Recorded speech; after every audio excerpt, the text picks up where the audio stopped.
एक बात है तो सच, लेकिन बहुत तलख बात है। आप मेरी इस बात से एग्री भी कर सकते हैं, डिसएग्री भी कर सकते हैं, लेकिन आप अपना एग्रीमेंट या डिसएग्रीमेंट कमेंट्स में ज़रूर बताइएगा। मेरी अपनी ऑब्जर्वेशन ये है, हमारा सबसे जो काबिल तबका है, जो जॉब कर रहा है, ये सबसे ज़्यादा पिसा हुआ तबका है। लेकिन ये सिर्फ पिसा हुआ नहीं है, ये बहुत ज़्यादा बुज़दिल और डरपोक तबका भी है। कंपनी अपने हिसाब से इसको ड्राइव करती है और उस लेवल तक ले जाती है कि समटाइम ये लोग रिजाइन करके किसी दूसरी कंपनी की तलाश में चले जाते हैं और समटाइम ये जॉब सर्चिंग पे लगे होते हैं।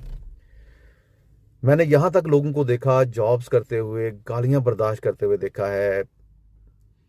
अब ये बुजदिल क्यों है? इनको ना एक नशा लगा दिया जाता है। इनको नशा लगा दिया जाता है 9 to 5 जॉब का और मंथली सैलरी का। और वो सैलरी इतनी होती है जिससे ये जिंदा तो रह सकते हैं, जिंदगी में ग्रो नहीं कर सकते।